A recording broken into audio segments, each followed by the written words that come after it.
What is good, people? Welcome to the second course for the song Bandito from 21 Pilots' album Trench. I'm musically malnourished, and you're on my journey to go deep and wide in discovering new music and artists. In these videos, we do a deep dive into the lyrics and meaning behind the music. So let's jump in, see what we're working with here.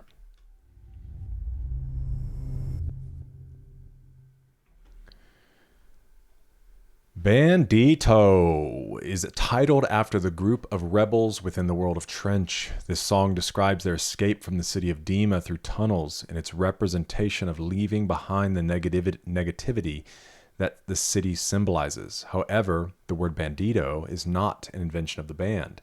Bandito is a bandit, usually of Mexican descent, and has been used in this context since the 16th century.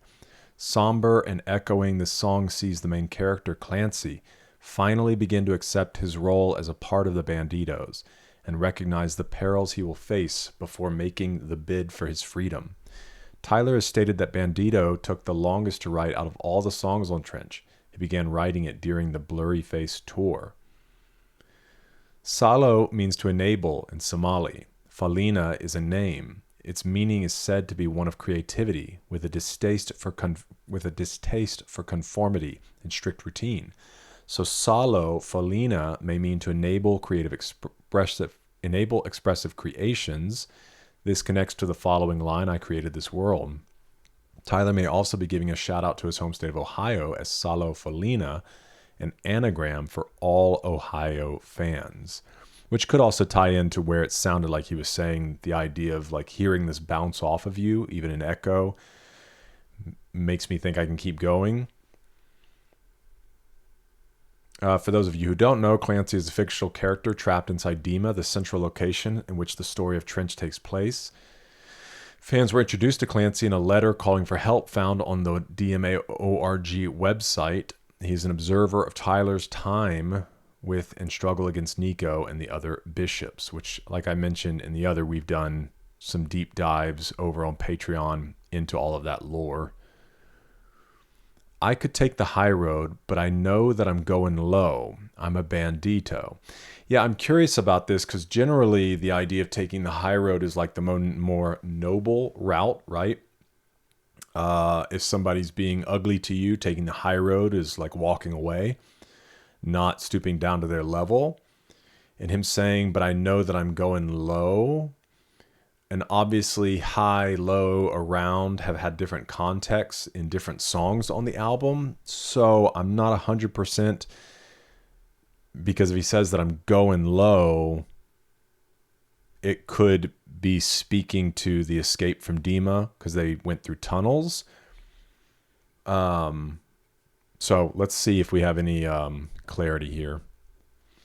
To take the high road, common expression, meaning to be righteous in one's actions. To go low usually refers to taking revenge on those that have wronged you. If the narrator's enemies represent fear and depression, he may be saying he will overcome his mental afflictions by any means necessary. Maybe also be a direct reference to Dima. In the Clancy Journal, Clancy explains he tried several times to escape Dima unsuccessfully until he finally makes it out by going underground. This is the way Tyler escapes in the music video of Nico and the Niners as well, which is over on Patreon. This goes along with the imagery of Trench since going low is indicative of being in a trench. So yeah, I mean, I think that it's probably a direct play on that because obviously I don't think he'd be saying, unless, you know, the idea of getting through or defeating these forces by any means necessary can track for sure. But I don't think he's trying to say like, I'm going to take the less noble route. I think it's really probably more speaking to just the understanding of the lore and fitting in with Dima. At least that's my thought. This is the sound we make when in between two places where we used to bleed and where our blood needs to be. Again, kind of pushing into the idea of the lore, especially following the line, I'm a bandito. And if the sound we need to make is either the song or the cry Salofalina. It's this fighting, right? This fighting to get out of Dima, out of darkness. You're in between these two places. Dima is where you used to bleed, and out in freedom, in still this kind of wilderness, in thinking forward, like where your blood needs to be, where you need to be invested, where you need to live. Because I do in many ways see Trench, as far as the world, kind of like being on earth. And if you take a Christian perspective, coming out of sin through salvation is essentially coming out of Dima. And then you are in this in-between space, right? Even when you talk about the kingdom of heaven or the kingdom of God, it's now and not yet. That yes, you are a citizen of the kingdom of heaven, but the kingdom of heaven is not fully realized yet until the end.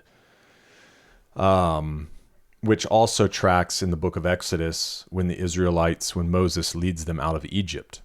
Egypt is Dima, it's oppression, it's slavery.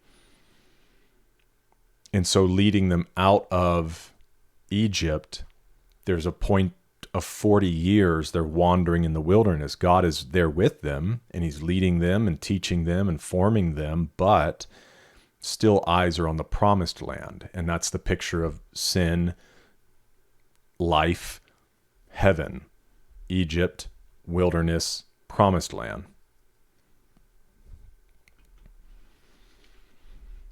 In city, I feel my spirit is contained, so obviously Dima. Like neon inside the glass, they form my brain, but I recently discovered it's a heatless fire, which is interesting because neon lights, aren't typically very hot. I don't think. I mean, I know there are plenty of neon lights that maybe some are, but I've seen plenty, in weddings and things like that that spell out their names or whatever, and they're not dangerous to touch. Clancy compares his mind into a neon, a small energy source, and a light bulb that represents Dima. But this light bulb doesn't give off any heat, which could mean two things. It absorbs what Clancy gives off and does not give him anything in return. It does not bring him anything curative. Nothing warm, nothing human. Yeah, it's just false. Which fits in with the idea that Dima is that which is false and representative of the culture as a whole. That we try to present all of these things as like, go with the flow, go with the culture, pursue fame and money, and live asleep, essentially. And it is just this heatless fire. You're being formed and fashioned, but there's no real substance. It's just a form of something. Neon is referenced often in Trench storyline, as neon is used to make neon gravestones, an element of vialism. Neon is used by the bishops to control inhabitants of Dima. Yeah, because that's the other thing too you see in the Nico and the Niners music video, the lights that they're using during their rituals as well.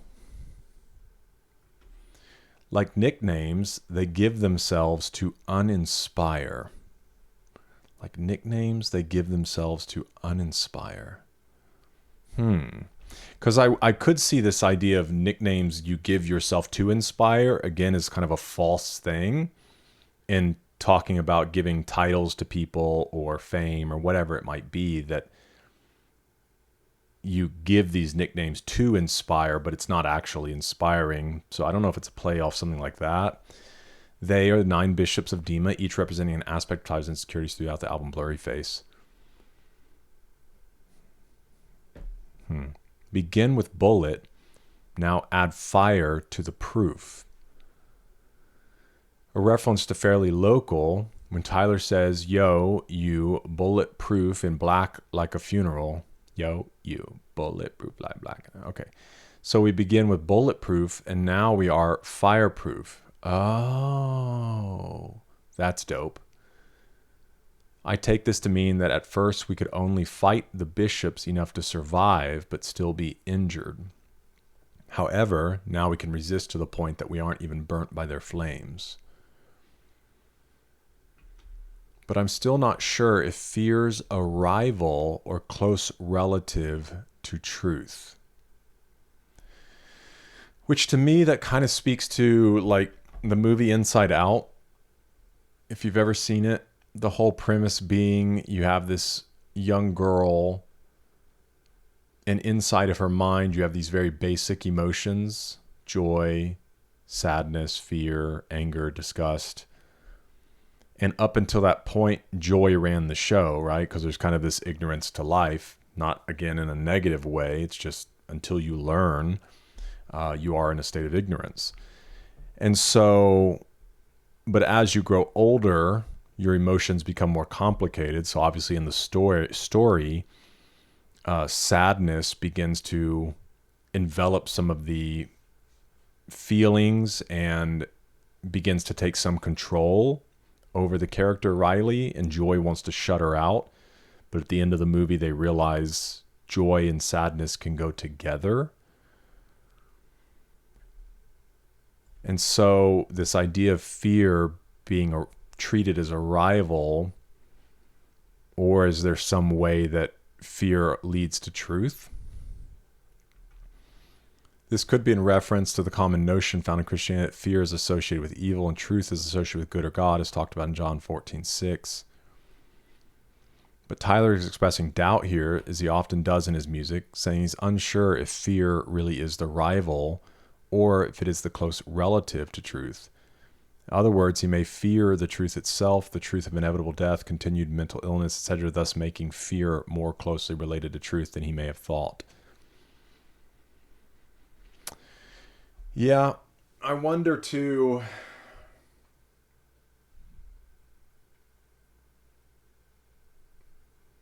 is that if you don't embrace some amount of fear or some amount of doubt, you can't make your way to truth.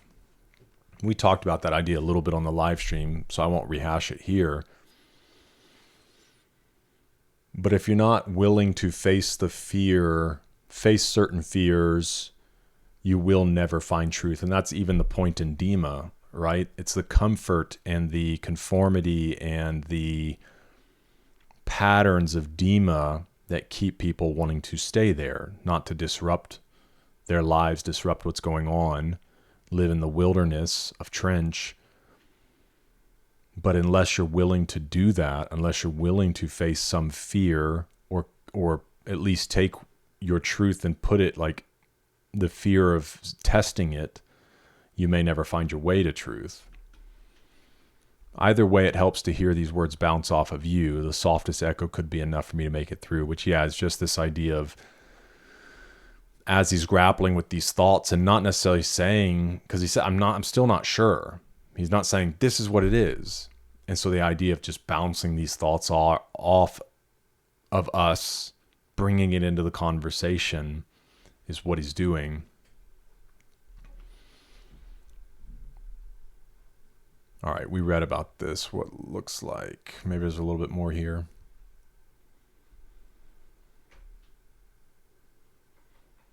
It's what we cry out in Trench when we are in need.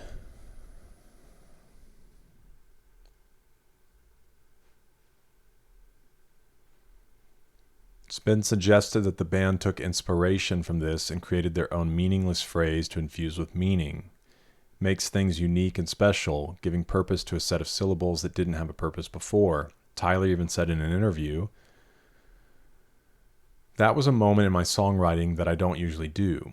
I love the idea of filling a word, or even a word that doesn't exist yet, filling it with meaning. And for that song in particular, where I was going with that bridge, I knew that nothing could quite describe what it is that I was feeling in that moment.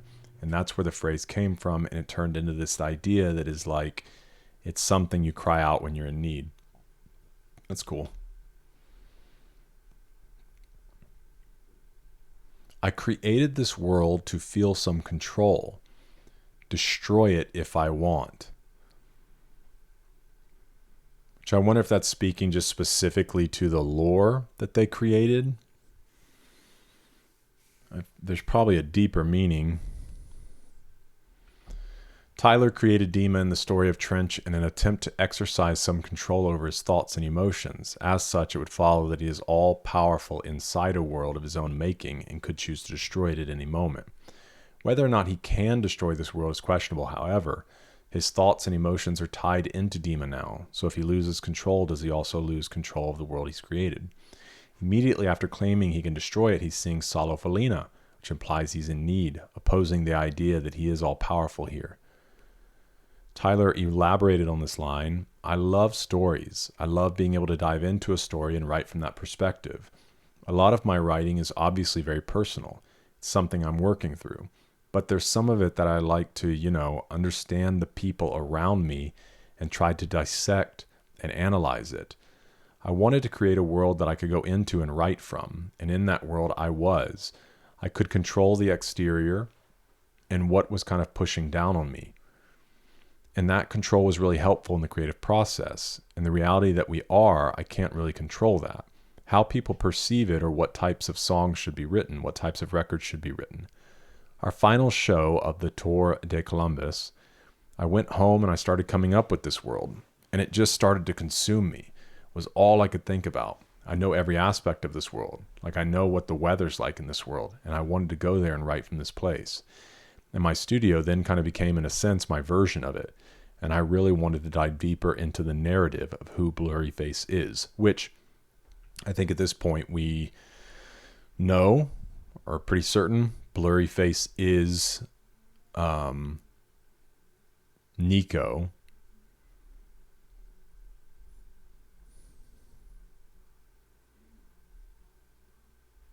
Very cool. Well, let me know your thoughts. If there's anything you feel like I missed or want to expound upon, I invite you to drop that in the kind comments. Yeah, sure. Let's be kind in the comments. Drop it in the comments. Let's have a good conversation there. Thanks for being with me for this one.